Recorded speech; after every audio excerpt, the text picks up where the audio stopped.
ಚಿತ್ರದುರ್ಗದ ರೇಣುಕಾಸ್ವಾಮಿ ಕೊಲೆ ಕೇಸ್ನಲ್ಲಿ ದರ್ಶನ್ಗೆ ಮತ್ತೆ ಪೊಲೀಸ್ ಕಸ್ಟಡಿಗೆ ನೀಡಲಾಗಿದೆ. ದರ್ಶನ್ ಸೇರಿ 4ರನ್ನ 2 ದಿನಗಳ ಕಾಲ ಪೊಲೀಸ್ ಕಸ್ಟಡಿಗೆ ನೀಡಿ ಕೋರ್ಟ್ ಆದೇಶವನ್ನ ಹೊರಡಿಸಿದೆ. 2 ಬಾರಿ ಕಸ್ಟಡಿಗೆ ನೀಡಲಾಗಿತ್ತು. ಮೊದಲ ಕಸ್ಟಡಿ 6 ದಿನ, ಎರಡನೇ ಕಸ್ಟಡಿ 5 ದಿನ. ಇವತ್ತು ಕಂಪ್ಲೀಟ್ ಆಯಿತು. ಈಗ ಮತ್ತೆ 2 ದಿನಗಳ ಕಾಲ ಕಸ್ಟಡಿಗೆ ತೆಗೆದುಕೊಳ್ಳಲಾಗಿದೆ. 4 ದಿನ ಕೇಳಿದ್ರು ಟೋಟಲಿ, ಈಗ 2 ದಿನ ಕೊಟ್ಟಿದ್ದಾರೆ. A2 Darshan, A9 Dhanraj, A10 Vinay, A14 Pradosh ಕಸ್ಟಡಿಗೆ ನೀಡಲಾಗಿದೆ. ತನಿಖೆಗೆ ಸಹಕಾರವನ್ನು ಕೊಡ್ತಿಲ್ಲ ಎಂಬ ಕಾರಣಕ್ಕೆ ಕಸ್ಟಡಿಗೆ ಪಡೆದುಕೊಂಡಿದ್ದಾರೆ ಪೊಲೀಸರು. 4ರನ್ನ ಅನ್ನಪೂರ್ಣೇಶ್ವರಿ ಠಾಣೆಗೆ ಕರೆದುಕೊಂಡು ಬಂದಿದ್ದಾರೆ ಪೊಲೀಸರು. ರೇಣುಕಾಸ್ವಾಮಿ ಕೊಲೆ ಕೇಸ್ನಲ್ಲಿ ದರ್ಶನ್ ಮತ್ತೆ ಪೊಲೀಸ್ ಕಸ್ಟಡಿಗೆ, ದಾಸನಿಗೆ ಮತ್ತೆ ಕಸ್ಟಡಿಗೆ.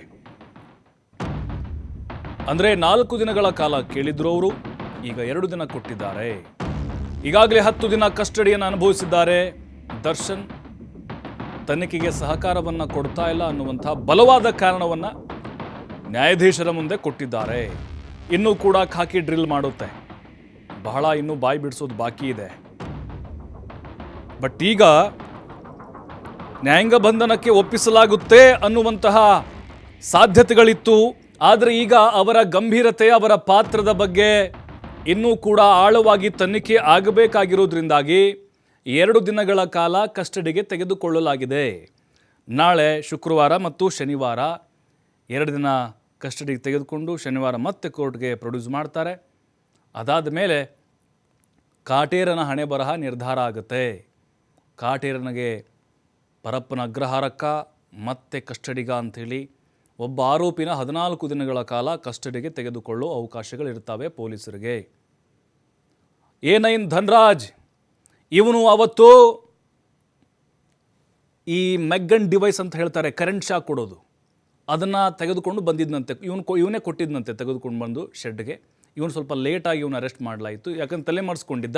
ಹಾಗಾಗಿ ಇವನದು ಕೂಡ ವಿಚಾರಣೆ ಸುದೀರ್ಘವಾಗಿ ನಡೀಬೇಕಾಗಿದೆ. ಇವನು ಅವ್ರ ಮನೆಯಲ್ಲಿ ನಾಯಿ ನೋಡ್ಕೊಳ್ಳೋ ಕೆಲಸ ಮಾಡ್ತಾನಂತೆ ಈ ಧನರಾಜ್. A9 ಆರೋಪಿ ಈ ಧನರಾಜ್ ದರ್ಶನ್ ಮನೆಯಲ್ಲಿ ನಾಯಿ ನೋಡ್ಕೊಳ್ಳೋ ಕೆಲಸ ಇವಂದು. ಈ ಪ್ರಕರಣದಲ್ಲಿ ಇವನು ಕೂಡ ಪ್ರಮುಖ ಪಾತ್ರಧಾರಿ. ಮತ್ತು ಈತ ಆ ಪ್ರಕರಣ ಬೆಳಕಿಗೆ ಬಂದ ಮೇಲೆ ಎಸ್ಕೇಪ್ ಆಗಿದ್ದ. ಆತನ ಸ್ನೇಹಿತನ ಮನೆಯಲ್ಲೇ ಅವನನ್ನು ಅರೆಸ್ಟ್ ಮಾಡಿದ್ದಾರೆ. A10 ವಿನಯ್, ಇವನು ದರ್ಶನ್ಗೆ ಬಹಳ ಅತ್ಯಾಪ್ತ. ಈಗ ಆ ಬ್ರೂಕ್ ಹೋಟೆಲ್ ಏನಿದೆ, ಸ್ಟೋನ್ ಬ್ರೂಕ್ ಹೋಟೆಲ್, ಅದರ ಮಾಲೀಕ ಇವನು. ಈ ಕೇಸ್ನಲ್ಲಿ ಇವನದ್ದು ಕೂಡ ಗಂಭೀರವಾದಂಥ ಪಾತ್ರ ಇದೆ. ಇನ್ನು A2 ದರ್ಶನ್ ಅವರ ನೆರಳಲ್ಲೇ, ದರ್ಶನ್ ಅವರ ಸೂಚನೆ ಮೇರೆಗೆ ಈ ರೇಣುಕಾಸ್ವಾಮಿಯನ್ನು ಬರ್ಬರವಾಗಿ ಹಿಂಸೆ ಕೊಟ್ಟು ನರಕ ತೋರಿಸಿ ಕೊಲೆ ಮಾಡಲಾಗಿದೆ ಅನ್ನುವಂಥ ಆರೋಪ ಇದೆ. ಪ್ರದೋಷ್, ಇವನು ಇಂಜಿನಿಯರು, ದರ್ಶನ್ಗೆ ಬಹಳ ಅತ್ಯಾಪ್ತರು. ಈ ಹಣದ ಡೀಲನ್ನು ಇವನೇ ನೋಡಿಕೊಂಡಿದ್ದ. ಸರೆಂಡರ್ ಆಗೋಕ್ಕೆ ಇವನೇ ಐಡಿಯಾ ಕೊಟ್ಟಿದ್ದು. ದರ್ಶನ್ ಸೂಚನೆ ಮೇರೆಗೆ ಹುಡುಗರನ್ನ ಇವನೇ ಸೆಟ್ ಮಾಡಿದ್ದು. ನೋಡಿ, ಇಲ್ಲಿ 17 ಜನ ಆರೋಪಿಗಳಿದ್ದಾರೆ.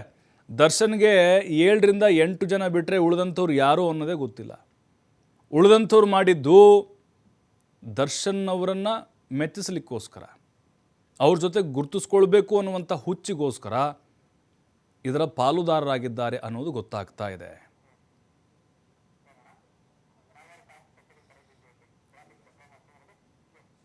ನೋಡಿ, ಹಾಗಾದರೆ ಈ 4ರನ್ನ ಖಾಕಿ ಕಸ್ಟಡಿಗೆ ಪಡೆದುಕೊಂಡಿದ್ಯಾಕೆ? ಕಾರಣಗಳು ಬಹಳ ಬಲವಾಗಿದ್ದಾವೆ.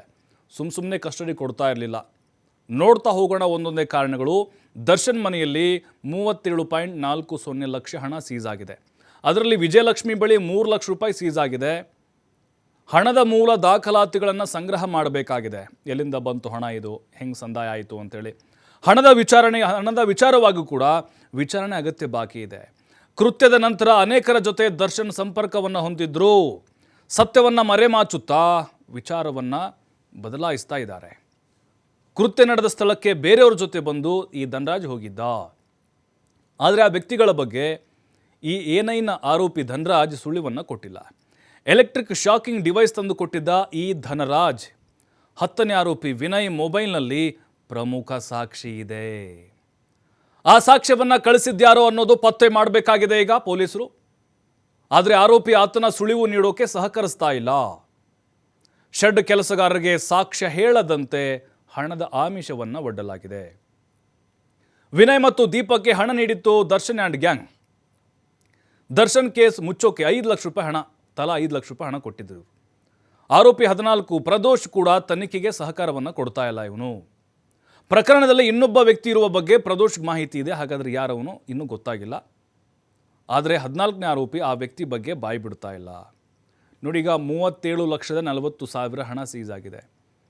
ಅದು ಕೂಡ ವಿಜಯಲಕ್ಷ್ಮಿ ಅವ್ರ ಮನೆಯಲ್ಲಿ ಆ 3 ಲಕ್ಷ ರೂಪಾಯಿ ಪತ್ತೆಯಾಗಿದೆ. ಅದು ಹೇಗೆ ಬಂತು, ಎಲ್ಲಿಂದ ಬಂತು, ಯಾರು ಕೊಟ್ಟರು, ಅದರ ಮೂಲ ಗೊತ್ತಾಗಬೇಕಾಗಿದೆ. ನೋಡಿ, ಈಗ ವಿನಯ್ ಅನ್ನುವಂಥ ಆರೋಪಿ ಇದನ್ನಲ್ಲ, ಈ ಸ್ಟೋನ್ ಬ್ರೂಕ್ ಪಬ್ ಮಾಲೀಕ, ಅವನ ಮೊಬೈಲ್ನಲ್ಲಿ ಒಂದು ರಹಸ್ಯ ಅಡಗಿದೆ, ಬಲವಾದ ಸಾಕ್ಷಿ ಇದೆ. ಅದು ಹೊರಗಡೆ ಬಂತು ಅಂತ ಹೇಳಿದ್ರೆ ಡಿ ಬಾಸ್ ಅಷ್ಟು ಸುಲಭವಾಗಿ ಈ ಪ್ರಕರಣದಿಂದ ನುಣುಚಿಕೊಳ್ಳೋದು ಕಷ್ಟ ಇದೆ. ಅದನ್ನು ಕೂಡ ತನಿಖೆ ಮಾಡಬೇಕೀಗ. ಆ ವಿಡಿಯೋದ ಸಂಪೂರ್ಣವಾದಂಥ ವಿಚಾರ ಬಯಲಾಗಬೇಕು.